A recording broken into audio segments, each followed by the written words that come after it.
Lost Art with Andrew Cox, retired Master Gunnery Sergeant. thelostart.podbean.com. Get some merchandise and help support the podcast and getting our veteran voices out for all to hear.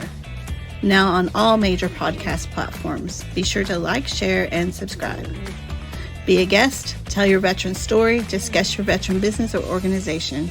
Email The Lost Art with Andrew Cox at gmail.com.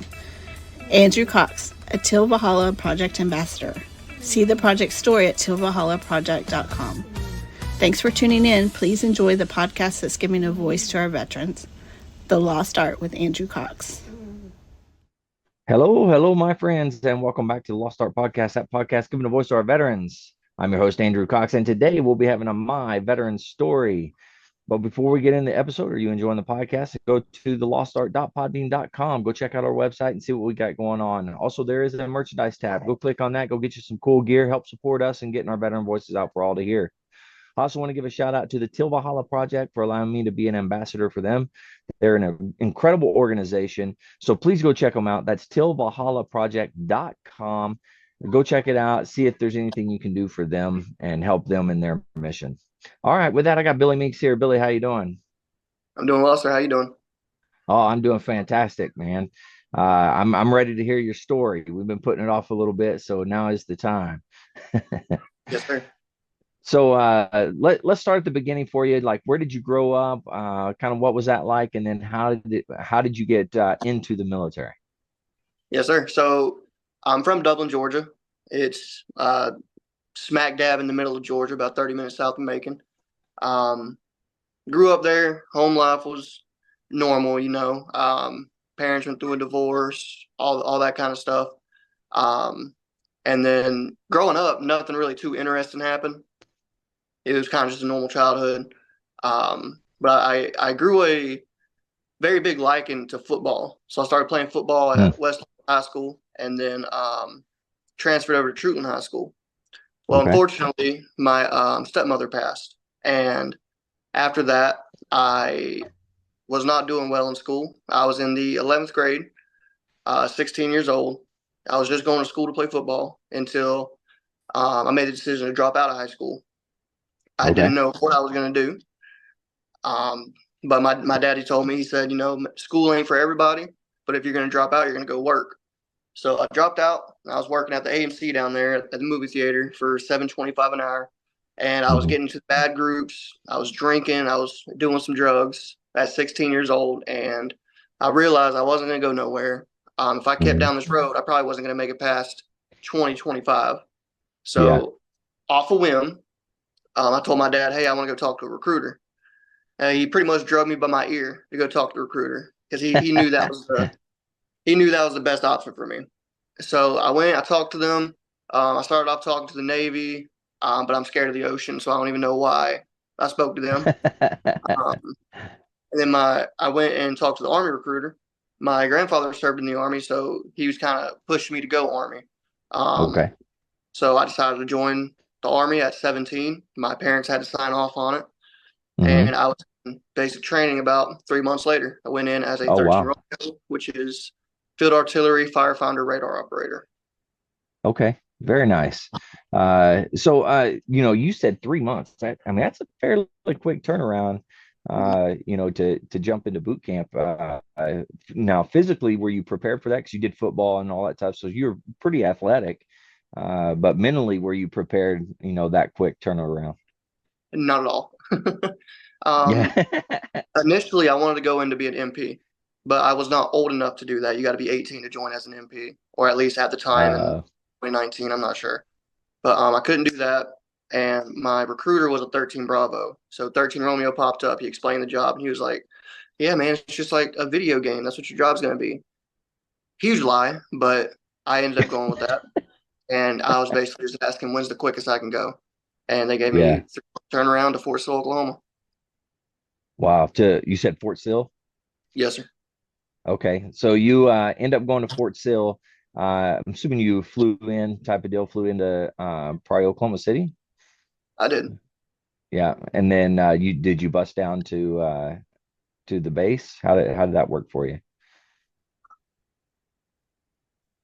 Ooh, I gotta remember. I remember leaving Atlanta to Oklahoma. They put us in these groups of Yeah. a certain amount of recruits. I think it was 5 or 6, and then my 5 or 6 was going to Fort Sill.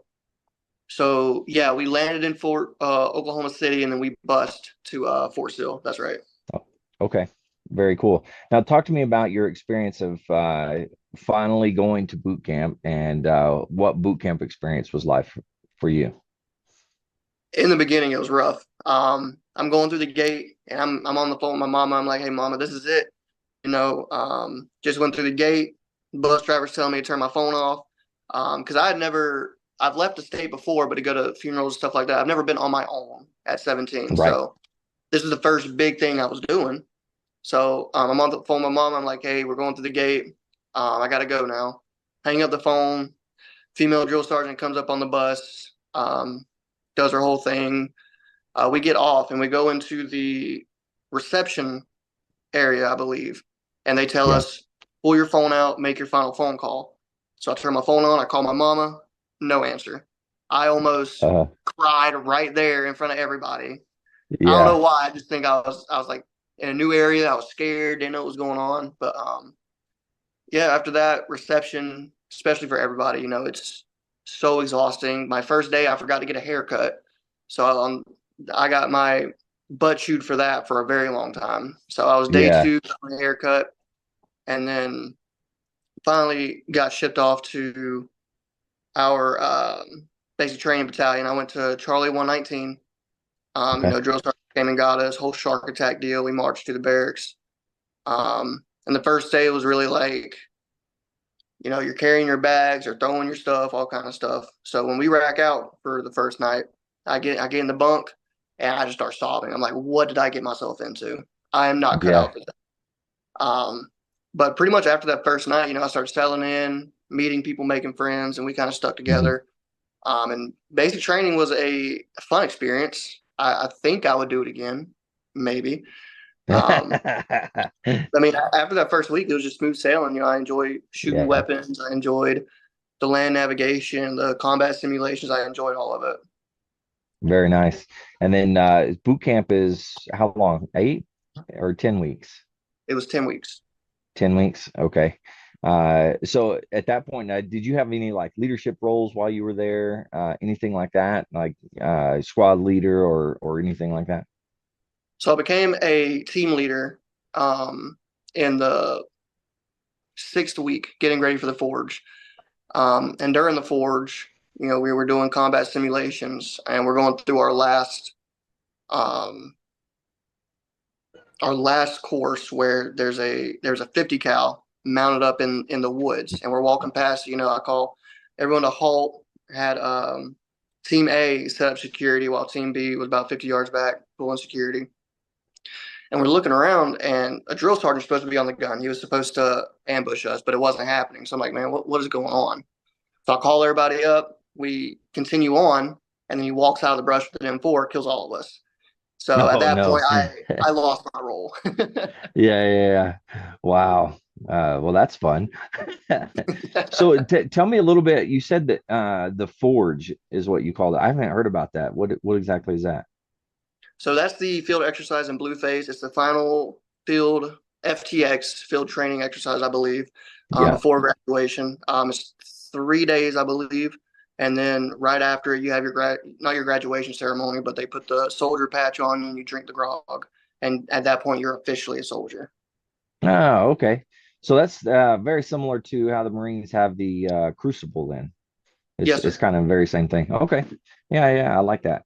Okay, so you become a soldier, uh, and of course you're staying there for your MOS school as well. So you graduate and then you kind of roll right into it. That's correct. We had family day right after graduation. Spend the day with my family, and then they drove us to a different part of the installation where the MOS schooling was going to be. But on that weekend, we were allowed to see our family and hang out with them for those 2 days. So for the first weekend, I was hanging out with my family. They got an Airbnb right off post, um, and then right after that weekend, we're right into it. Yeah, yeah, yeah. And how did you enjoy spending time with your family at that point? Was it a different atmosphere or different experience? You know, you just became a soldier. You know, I imagine you're super proud, and at that moment in time, what was that like for you? It was surreal. I mean, I know 2 months ain't that long of a time, but when you go in and you transition into a soldier, it feels like so much longer. And my mama, she wrote me a letter every single day. And when I saw Oh, her on wow. family day, apparently she had had such a rough time with me being gone. She gained so much weight, and she was just on her knees in tears when she saw me. So those two Wow. days were great, but it also made me feel a lot more lonely once they left and I had to do the Mm. MOS training. Yeah, yeah, yeah, I can see that. So you go to the MOS training, and tell me a little bit about that. Kind of what was the experience like, and was it a good experience? I'd say it was a good experience. I made some lifelong friends there. Um, Last year, actually at NTC at Fort Irwin, California. Sorry. Hmm. Um, we were going in, and the squad was coming out, and I ran into Sergeant First Class Malone, who was an instructor at the time. So I mean, the experiences and the friends that you make while in AIT, it's going to follow you for the rest of your career. Yeah. Um, and as far as the job training, I enjoyed it. I don't know how familiar with radars you are or any of the listeners are, but essentially Okay. we stuck with the FLOT, the forward line of troops, and we track incoming and outgoing artillery, mortars, rockets, drones, all kind of stuff. So learning that Wow. aspect is really cool, and I mean I Mhm. enjoyed it. Wow. Is that anything similar to how air traffic controllers like the radars that they do and stuff like that? Is it the same type of deal or is it a little different? Pretty much, yes, sir. We can see all aircraft coming in and out, and then it'll show up as a different signature. But like if a rocket or artillery gets shot, you'll see a point of origin come up, and then you'll see a point of impact before it hits. So then we call it up to the gun line and eliminate the target that way. Oh, very cool. So you're basically telling them where the targets came from and then basically shooting back at them or having the line shoot back at them at that point. Yes, sir. Okay, I got you. Yeah, very cool. Um, and how long was that school you said? That school was another 10 weeks, I believe, 10 or 11. Oh, wow. That's a pretty long school then. Yes, sir. So so um so you get finished with your training, MOS training, and where were you getting orders to? So my entire life, I've wanted to live in Colorado. I've been a Hmm. diehard Broncos fan my entire life. My grandmother is from Pueblo, Colorado, so she raised me to be a Broncos fan. Yeah. And we're checking orders. I didn't set a wish list or nothing. I didn't know you could do that. But I checked my orders, and it's to Fort Carson, Colorado. I couldn't have been Okay. more happier. Yeah, yeah, yeah. And so you make that trip, you go up to Colorado, or did you get leave in between? I went straight to Colorado. Straight to Colorado. Okay. So you're checking into your first unit. Talk to me about checking into your first unit, what that experience was like, and uh, was it everything you dreamed of? No, like it was longer than reception and basic training. But I Oh, mean, we wow. had privileges. We could wear civilians, and we can go eat where we wanted. I made a couple of friends in the reception barracks that I still talk to today. And we went out up to the movie theater, and we didn't leave post because none of us had a car at the time. But I mean, it was a good, memorable experience. It was just hurry up and wait, like all things. Yeah, yeah, yeah, exactly. And then at that point, you were in reception for what? Probably a week, something like that, maybe a little longer. I believe it was a week. Yes, sir. Okay. And then you go to your unit. What unit did you end up going to? I went to Second and 12th Field Artillery out of First Brigade at Fort Carson. Gotcha. Okay. So checking in there, meeting your teammates and everything for the first time, was it a smooth transition? That transition was really smooth. I met a lot of great Okay. people. Everybody in the unit. I keep hearing the first people that you meet at your unit are always going to be your favorite group of friends. And I Mhm. think it is true with me as well. I had Steph Sarnsadio and all kind of people who would stay after or put their needs aside to get me settled in and get me transitioned. And it was really smooth. And I saw a really good future in that unit. Yeah, very nice. All right, well, talk to me about what was the day-to-day life. What were you doing on the regular? Those types of things. Like, what was the normal day-to-day interactions? So starting off, it was just go to work, come home, sleep. I hadn't gone off post. But luckily, my uncle still lived in Pueblo, Colorado, only about 30 minutes from the installation. And he came and Oh, picked me wow. up. He kind of showed me around. And then he took me to a little Ford Ranger that I can buy, beautiful truck. So I got that and I started getting out more, exploring. But at that point, I was 18. I couldn't go to a bar. I couldn't do anything. But Right. I started going to these tattoo shops and making friends outside of post and all of that.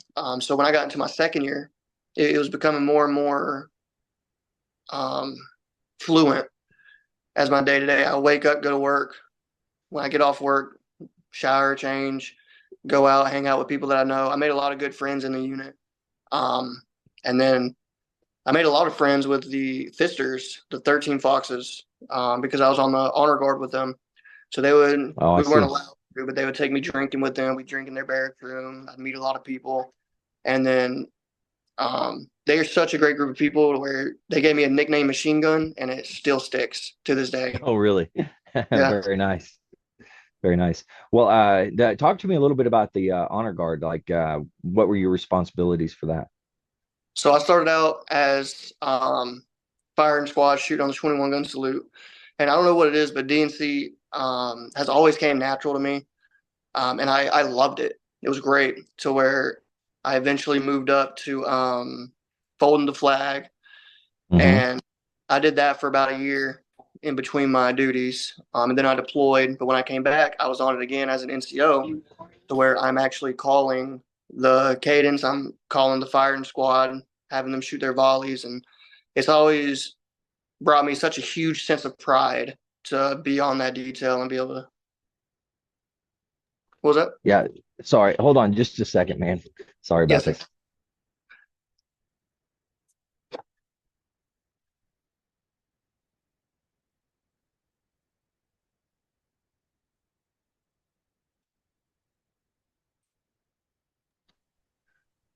All right, I'm back. Sorry, my daughter came in, was asking questions.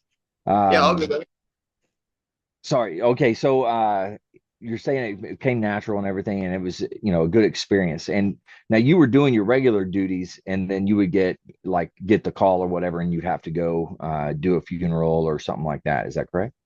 Yes, sir. Okay, awesome.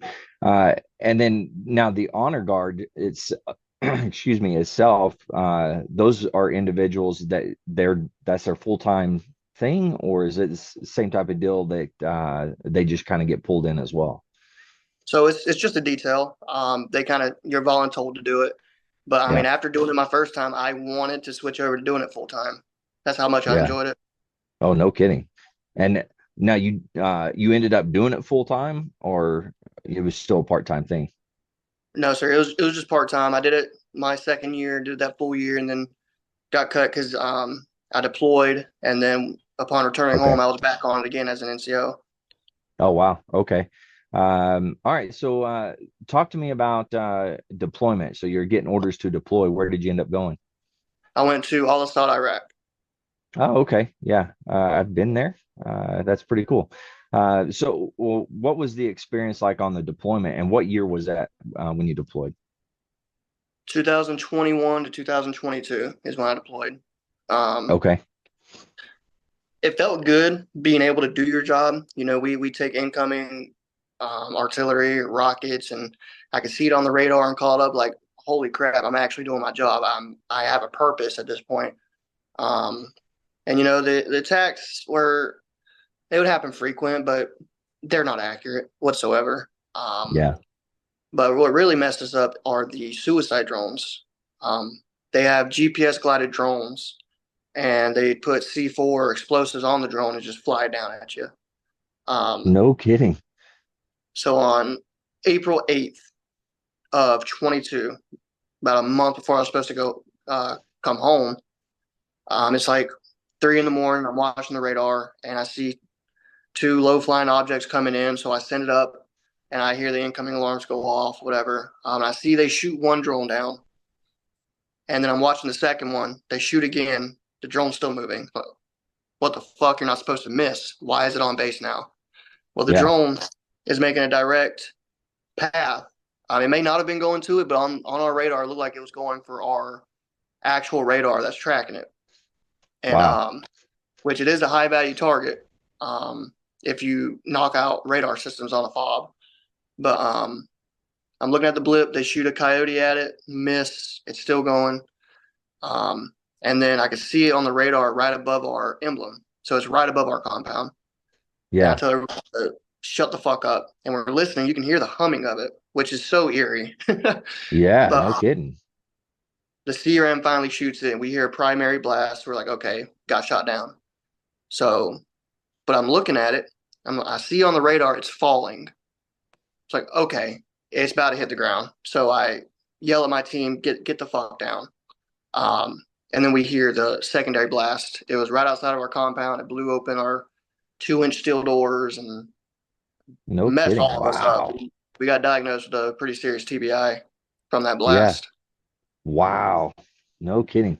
So that is the first I've heard of any type of drone attacks. I never even heard that, never knew that was a thing that they did. That's pretty wild. And it's That's what just C4 that they strap to it and they yeah. fly it in. It's crazy Wow. because after the attack, adrenaline's pumping, so we don't know that we're injured. So we Hmm. walk out, our steel doors are backwards. Like they're 2 inches of hard steel just blown backwards, and our porch is all messed up. So we go look at the drone.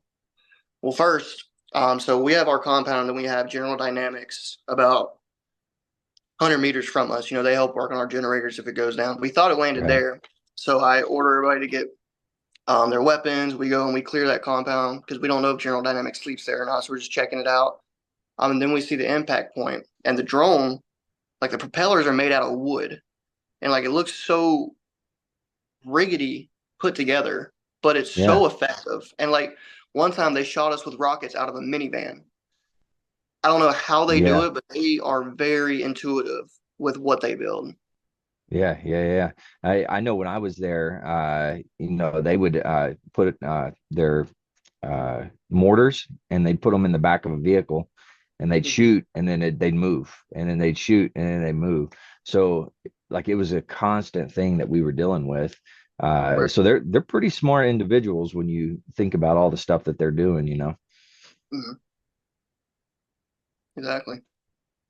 So so was that the only real incident that came close to you at that point? Because you're getting ready to leave. So that was the only big incident that happened. I mean, we were attacked a lot, um, and it was pretty much the whole deployment. But that's the one experience that sticks with me, just because of how close it landed, and like the kill Yeah, radius on that yeah, thing is huge, and it had to be powerful to blow open our doors like that. yeah, And we were just absolutely. down the hall from that.